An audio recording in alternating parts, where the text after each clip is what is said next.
Hello and welcome to Film Companion. We have with us today a man who wears many hats. He's an actor, he's a producer, he's a lyricist, he's a singer, and he's now turned director. And he's also someone who gives me major life goals every time I step on a weighing scale. Dhanush, welcome to the show. My pleasure. So, all these aspects, these various aspects, did you know they were always inside you? What did you want to be when you were in school? I actually wanted to be a chef. I've heard this. Yeah, so I always thought cooking is one of the finest arts. So the delight that you can see on people's face when they eat and they like it, and I really first I just made an omelette for my father, and he went like really nice, superb, really nice. Every day you make one for me, and that really excited me. So that feeling that I could see on his face, that motivated me to become a chef. So I wanted to be a chef. And I was always interested in music a lot. From when I was 6, 7 itself, I was into Raja Sir's music big time, and I was listening to only Raja Sir's music. And but I never ever wanted to become an actor or wanted to get into the film industry. Never. Actually, I shied away from it. Whenever stars come home, I'll go off to my room, I lock the room, stuff. It just happened. So it just happened. All these, so the actor just happened, the producer just happened, the lyricist just happened, the singer just happened. The actor definitely it just happened, yes. Okay. And for the first 2 films, actually I didn't even take it seriously. I just wanted to run away. I didn't enjoy it. I just had to do it. I was forced to do it. And my brother he's a genius, and he was able to make me do a decent job in my second film, Kadal Kondain. And then again I kept doing films, but after meeting certain people, after doing certain films, I took it seriously. For some people, you identify your calling. Right. Some people, your calling identifies you. So I'm just really lucky. The second thing happened to me. It just happened, the actor thing. But producing, me and my brother really struggled to become a director. It was not easy. He tried narrating Kadal Kondain to almost 10 different actors, and he had to walk a lot. He had to meet a lot of people. It never happened. And one day, out of frustration, we both were talking, and that time we were making Kadal Kondain, and we were like, you know what, we struggled so much. If we are all make it big, we should produce a platform for young talents, deserving talents, and we should recruit people and give them a platform. And then we'll definitely do it. And then I realized like I'm in a place where I can actually do it. So that's why Undaba Films was started. Of course, we do other commercial films as well, but I need the funds, right? To keep it going and to launch new talents, to find new talents and give them a film. So it's not about money at all, it's about talents. So how did the name Wunderbar come about? The director dream, it's been inside me from 2006-07, but I knew I was not ready. I'm not saying I'm ready now, but I just thought I'll take the plunge. But back then I was like, I have to do some homework. I shouldn't just randomly go and make a fool out of myself. So the best way that everything happened to me, that happened to me in my life is, there was no theory, it was only practical. So I have to go, I have to ride the bicycle, I have to fall down, I have to get, hurt and then know how to ride it. Yeah. So that's how everything happened, let it be acting or that or this. So direction, I didn't want that to happen. So it's like, what is the best way to do? Like, make short films and edit it yourself so that you'll understand the grammar at least decently.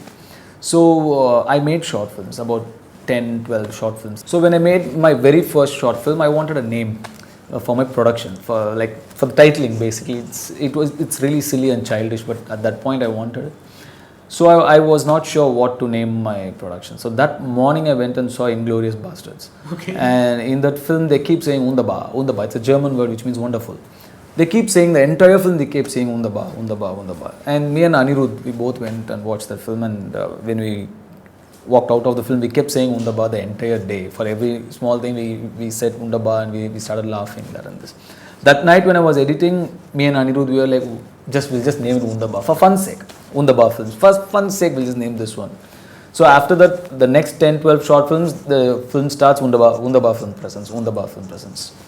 And then with 3, I wanted to launch my home production, and I was thinking, this is 2009, 10. So I was thinking, what name? People mentioned many names, and many people suggested that and this, but I couldn't part from Undaba. I was sentimentally very attached to Undaba by then, and I was like, no, I'm taking Undaba with me. So that's how Undaba happened. That's a lovely story. What was your first short film about? It was about a girl who has everything but doesn't understand that she has everything, and she crips. Okay. And there's one cancer patient boy who comes into her life and says, you know what, I'm so happy. He's so happy, and she gets inspiration from him. He's so happy. Then he reveals that, you know, I have cancer. Okay. And a person who has cancer can find so much positivity in life. You have everything. Why are you cribbing? This is the basic gist of that film. So would you say you're drawn to darker things because this is your first short film? It seems like a little bit of a, I mean, it sounds optimistic, but there's also that angle of death and all that. So you have to choose to see the positivity in this. I'm telling there's a lot of positivity around you. okay. So the choice is with you. You decide that the happiness and peace and positive, everything is your choice. You can choose. So that's what I try to tell my first film. Of course, I made few darker short films as well because I wanted to explore in every genre. I made a horror, I made a dark thriller. Wow. So then I made a complete comedy. I made a full-on love story. So I tried making every genre. So let's go back to school. You wanted to be a chef, but you kept seeing movies, right? Yeah, my father's films, and I was watching Rajni sir's film. Big fan of Rajnikant. Right. So I was going to ask you, who's your favorite actor? If you set aside Rajnikant, who was your next favorite actor? In Tamil industry? In the Tamil industry. Well, that's a very, for Rajini maniacs, it's a very difficult question to answer. Okay. We've always been one and only Rajini sir's fan. We've not thought of anybody else. What about Hindi maybe? Hindi, of course, I've always liked Amit Ji's work and Amir Khan's work and a lot of people, Nana Patekar sir's work, Naseeruddin Shah sir's work. I'm not fan means there's only Rajini sir. Yes. What, at least a heroine? Did you have a favorite heroine? I was a big fan of Khushbu ma'am. Okay. Back when I was in 5th standard, 6th standard, and then I was a very big fan of Simran ma'am. Okay. And that's it. Well, I read somewhere that you were also a fan of Vaijayanthimala. Yes, I loved her dancing. I loved her. She was one of the most beautiful women you'll ever witness on screen. Okay. Of course, Vaijayanthimala ma'am. And if you go to black and white, I also really like Padmini ma'am, Jai Lalita ma'am, and they were all fantastic on screen. We're all regular looking people, right? But the thing is, the minute you enter the film industry, an unusual amount of scrutiny is applied to the way one appears in front of on screen. And one of the things that I noticed in almost all the Bollywood interviews that happened during the release of Ranjana, where they kept using the word conventional looker. So I wanted to ask you, at any point, did you feel a little apprehensive or a little insecure about the way one looks? Initially in my career, yes. The first 2-3 films, because I come from a different world and I entered a completely different. My world was very simple world. I come from a very simple, humble background. But this was completely something else, and initially I was very hesitant because my English was very poor. Even now it's okay, it's manageable, but it used to be really bad. It's okay. It used to be very bad. So I used to be very shy to talk to people. And the way I looked also, I was very hesitant to approach people because I had such inferiority complex in the beginning of my career to approach people and talk to them. First 3-4 films, and then I understood it's definitely nothing. The looks is nothing. How you look doesn't matter. What you do on screen, how you do matters. So only the first 2-3 years of my career. After that, it never bothered me. So I want to ask you about a significant film that happened fairly early on, apart from your brother Selvaraghavan's films, Aduro Kanakalam, which is Balu Mahendra's film. Now, as a very young actor, I was curious about how you fit into that world of he's a senior filmmaker. Did he make you do some things that were different? Some experiences about being on that project is something that... Balu Mahendra sir is probably one of the most important people who defined my career. Balu Mahendra sir never forces anything upon you. He is very clear. He just talks to you. He doesn't act and show. He never asked me to do any homework. He just said, come. and then he just talks to you. He just talks to you about the scene, and he makes sure you do only what he wants you to do. I don't know how he achieves that. It's magic. You know, you act and show, you try your level best, you tell them so much, they can still do maybe 20-30% of what you want them to do. But Balmahendra sir, he just speaks to you and you will do exactly what he wants you to do. I don't know how he does it. He's a magician. And it was a delight working with him. He's so calm, he's very clear and so patient with his actors. He takes care of his actors so well. You know, he tells, end of the day, my story is being conveyed to the people by these guys.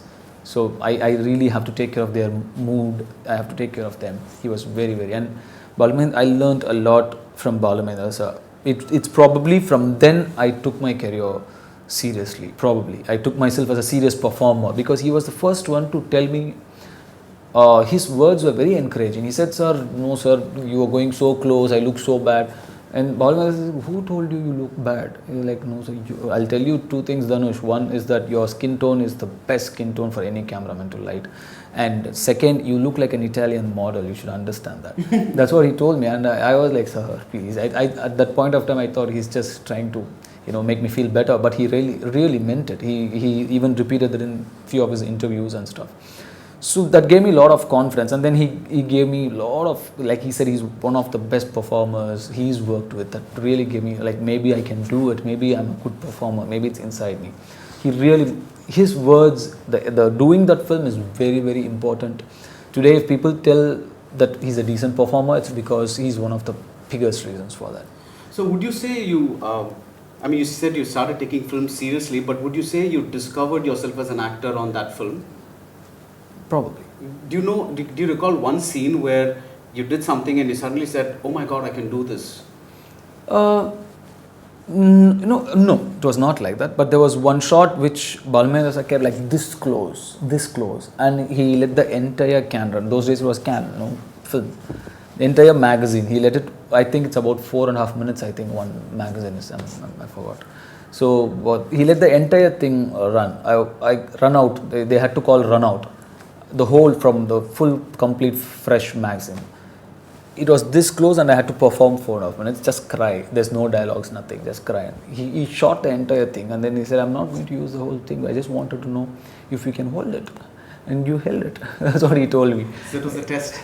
Probably. And he said, "You held it well." And I was like, "Sir, really?" I said, yeah, it's nice. And then he mentioned other actors' names, which I don't want to, because it will look like little too much. But he gave an interview which said there are only 3 actors whom I've witnessed to hold a close up. A shot that's that close. And leaving the other 2 names, he added my name as well, which was one of the biggest compliments I've ever gotten. So those things really changed the perception of how I see myself as a performer. Now, speaking of Balu Mahendra, his name is pretty much linked with Ilayaraja, right? And you repeatedly said how much Ilayaraja's music means to you. So I want to ask you, supposing you could go back to the 1980s and you were an actor then, which album of Ilayaraja would you choose? I mean, which film of his would you choose where you could lip sync the songs? I mean, it's really tough, but can you name one? I mean, your favorite? Plenty. I mean, there's so much. It's very difficult to pick one. So much. Name one. I mean, just anything. Like say, Mudal Maryadai, Apurva Sagodharargal. There's so many. I can go on. There's so much. Okay. This is just out of the top of my head because I was listening to those songs today. Okay. So when a director approaches you with a script, what are the things that you look at? Do you say, "Can I play the part?" Do you say, "Will my fans accept me in this part?" Do you say, "Do I like the character?" How do you choose? First and foremost, whether I would fit the part. That's very important. I can't just go and play a cop, and there's no way. So that's most important. And then the screenplay. There's no such no such thing as called new story. Every story has been told. So the screenplay is very important. And then these days, my perception it's changed a bit. What to look into a script before I accept it. So it should be very important. It should have a quality, but it should also appeal to the mainstream audience and to my fans as well. And there should be a very fine balance in the screenplay and my characterization. So I want to ask you, would you ever play? You said would you ever play a posh character like what in Tamil cinema is called a Peter character? Would I? Yeah. I don't know if it would suit me. I'm not very sure, but I've tried playing, like you said, a little posh character in Gautam's Enoki Payam Thota. Yeah, he's given me a new dimension. Okay. So once that film comes out, maybe we'll know if people will accept me in such roles. What kind of actor are you? Are you the kind who switches off when the director says cut, or do you take your parts home with you? I not only I take my parts home with me, but I also torture people around me. It's really difficult to handle me. So not all the characters, but certain characters you really take it very close to your heart, like Mayakaminna, Karthik, or Pudupettai, Koke Kumar, or Adkalam, KP Karupu. Such characters, Three, Ram, such characters really, it affects my personal life a lot, and people around me. But that's me. I don't know any other way. I was not raised to be an actor, so I don't know any technique. The only technique I know is to believe. Believe the part. Believe that I'm that part. Okay.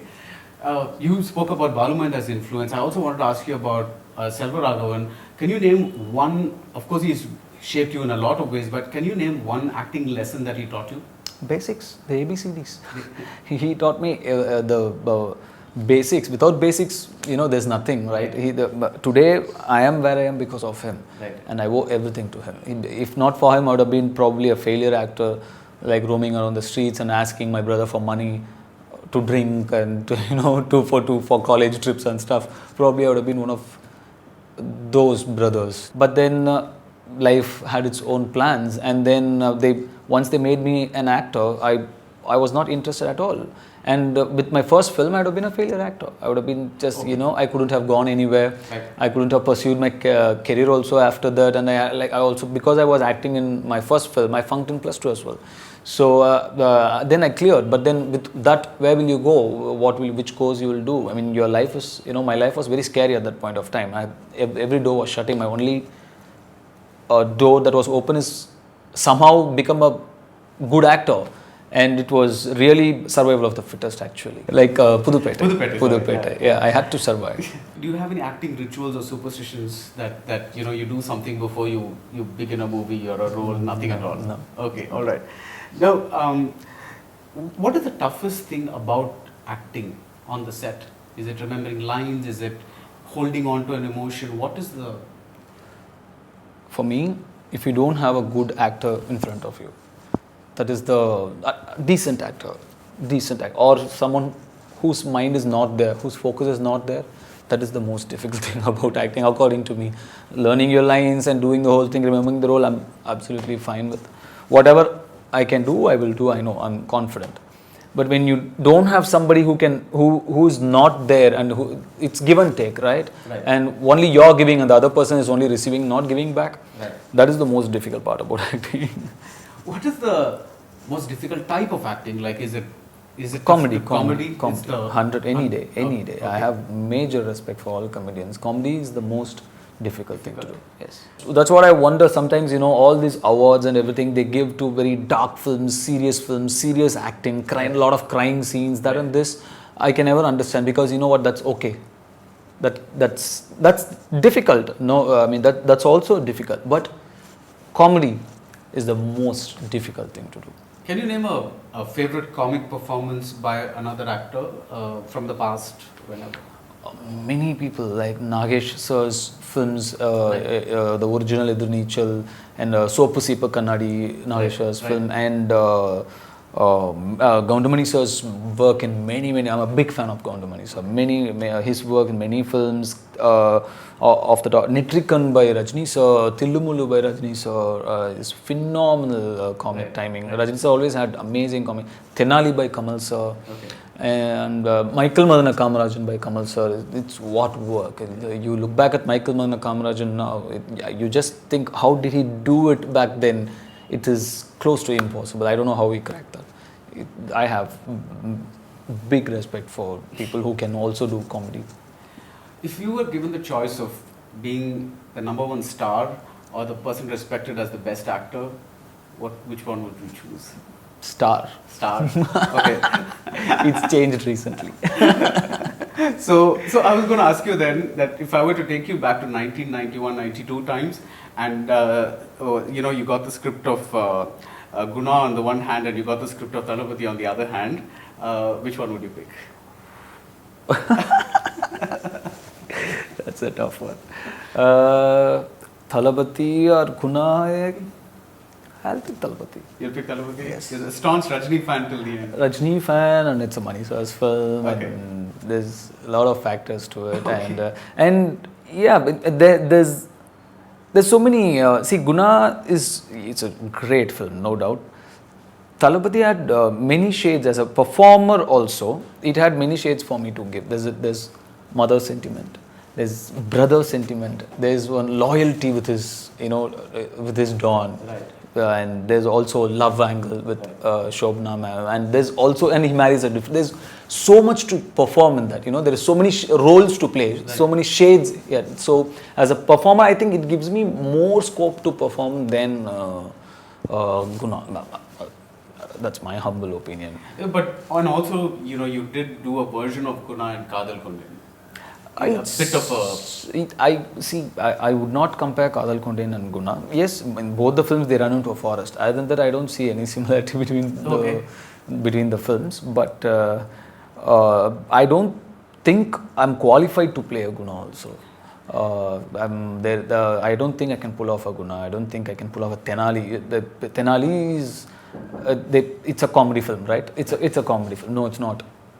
Tenali is very, very difficult to play, and if it was up to me, I would have given a national award for that. If it was in my power, it was superb work by Kamal sir, Tenali. And I don't think, like I was saying, I don't think I'm qualified to play Tenali or even Guna for that matter. So you come from a modest background, and today you're a big star. There's all the things that come with the star: money, cars. You have a production house, and you're Rajnikant's son-in-law. I mean, it's somewhere, does it all seem a little surreal to you somewhere? I think I crossed that stage long back. At any point, did you feel that? Like, before I could feel it, it was like 6 years was like down the drain. Okay. You're a star. What? Suddenly it's 2009. From 2002 to 9 was a big jump. I couldn't realize anything. Because you're doing so many films? It was so fast. Okay. It was all happening very fast. Everything was happening fast. Suddenly they're saying you're a star. Suddenly I walk out of my bedroom, like some 100 bouquets for your birthday. I mean, like the last birthday, only my sister and my mother wished me, So like everything was happening very fast. Suddenly your mobile contacts, from some 10 contacts, it had like 100 contacts suddenly. Right. Everything was happening very, very, very fast. And before you could realize what was happening, I was married, I had a son. So I don't know what was happening. Before I could realize, I have a car now, I have a house now. I never thought like that.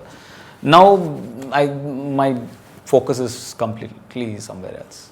So what has not changed in Dhanush? Dhanush? Himself. I hope so. I've definitely become much more. I used to be a very lively, bubbly. I was very kiddish, jumping all around the place, very loud person. I used to be, but that changed over the period of time. And now I'm a little more intense now. But then I still believe my core is still the same. Okay. So I have this question to ask you based on certain earlier roles of yours. Recently, there's been a lot of talk about actors and social responsibility, especially the issue of stalking has come about now, and people have singled out certain films of yours like Ranjana or certain earlier Tamil films of yours, saying that the character there. So I wanted to ask you, do you think an actor is responsible for behavior that is found off screen? Do you think that an actor should be bothered about that? Ideally, I would request audience and fans to see the film and leave it in the theater and walk out, and don't take, just get entertained, don't take things. But then, actors with fan bases, like with major fan base recently, because I was 16 and now I'm 34. So the way I think has changed over the period of time. With age comes maturity, with experience comes maturity. So now I'm being, I can't talk for others, I'll talk for myself. Now I'm being very careful about what I'm saying, especially on the screen, and even the songs that I write and the characters that I do. I'm being a little careful. I'm trying to keep it in the right space, not like completely reduce and don't overdo also. Like keep it in the right space where it's positive and it's healthy. Okay. So that's I'm being very careful about that now recently. Yes. So everything that you touch has turned into gold in some way. Like you as an actor, you won the national award. You as a producer, Kakamute went to international festivals. As a lyricist and a singer, I don't even have to tell you, Kolavari became the first genuine internet sensation of our age. I think, at least in the film industry. And now, do you think about this? Do you believe in fate or destiny, or do you think it's all, I did this, I worked hard for it? See, you have to believe basically what you think you become. Believe and become. I really, really believe in that. You have to believe in your head, but not believing alone is not enough.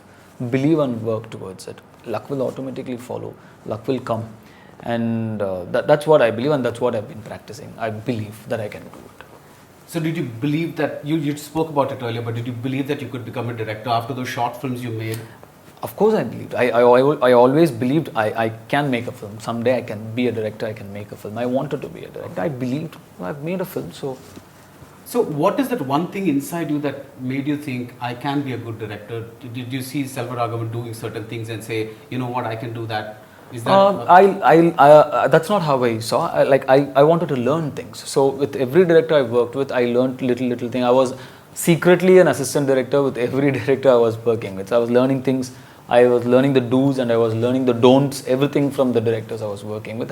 It's my knowledge, whatever little that is, that's a collective knowledge of many directors. I learned a little bit from Selva, a little from Vetri, a little bit from Balmahendra. So everybody, little bit.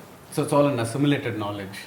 Little from everybody. It can be small knowledge, it can be good knowledge. We don't know. This is my first film that I've made. So I believe that I've made a decent film. Okay. So it's releasing now, like in a day's time. So you watch it and then probably give me my time also. Maybe 3-4 films. Everybody takes that kind. Not everybody can make a big impact in the first film itself.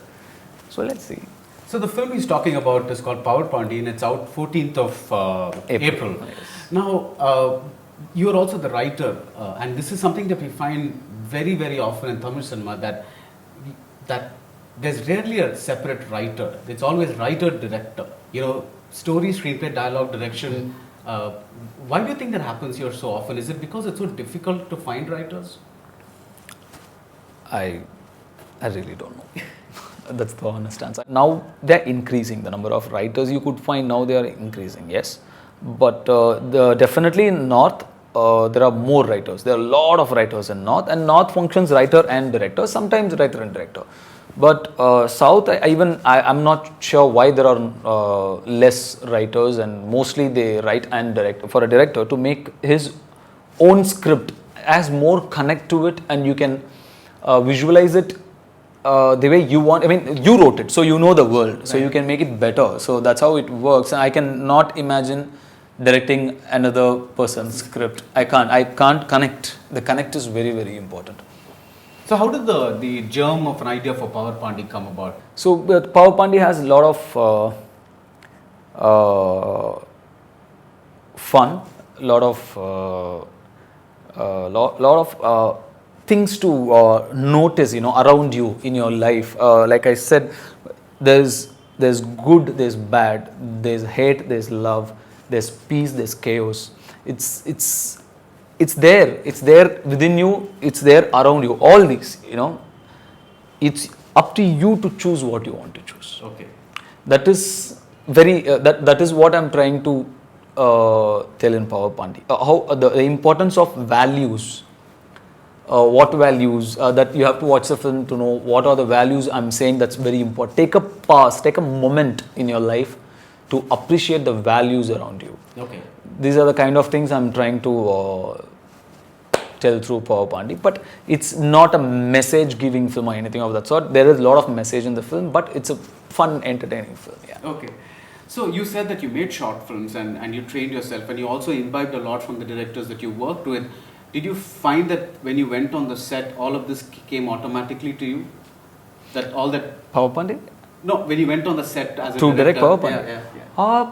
See, the thing is, you practice something frequently, you practice really hard every day, and then you don't, like, it's like a piano. Like, initially you think and play, but you keep practicing it, you play. You just sit and play. Right. You don't think what to play. Like that. I just made. Whatever I could make, I didn't have to think much further. I just made. So the first day you went on the set and stood behind, and then you were perfectly fine right from then? I was not perfect. I was fine. Okay. So what is the toughest thing about directing? Oh, everything. Okay. Everything. Direction is not easy unless you really, really enjoy it and it gives you superb satisfaction. It's really tough. But for me, it's the once the film is over, the wait till the release is the most difficult thing about directing. And the last 10 days has been torture for me. I was like, when will this April 15th come? Now, what about your future acting projects? Do you have the international film with Marian Satrapi? Is that finally, it's been delayed a few times, is that? So, yeah, there was a little bit delay, but now we are starting to shoot from May 14th, next month. Okay. Yeah. And there's another Hindi film in the offing? Next year. Okay. Yes. You'd spoken a lot about how, you had to learn Hindi phonetically and it was a challenge. Do you think you'll be more confident now the second time? No. Okay. No. I still don't know anything about Hindi. I'll have to learn by heart the lines and then do it. So, finally, do you fear failure? Are you a kind of person who just says, I'm going to do it and not going to think about it? Or do you, like at the back of your mind, do you also fear that at some point, at whichever aspect of your life, that you may fail? No, I don't fear failure. And without failing, you cannot be successful. Okay. You have to learn everything from failures. And I've failed few times. And I've learned a lot from that. And I don't fear failure. And moreover, with the experience in this 17 years that I've gained in the film industry, I prepare more. I work towards it more. I do my level best for it to become success and not a failure. But I'm also human. Sometimes I go wrong, but I don't fear that. I'm pretty much fearless in that way. And may you remain so. Thank you so much. Thank you so much. Pleasure. Yeah, Pleasure. it's a pleasure. Pleasure. Do subscribe to Film Companion. See you soon at the movies.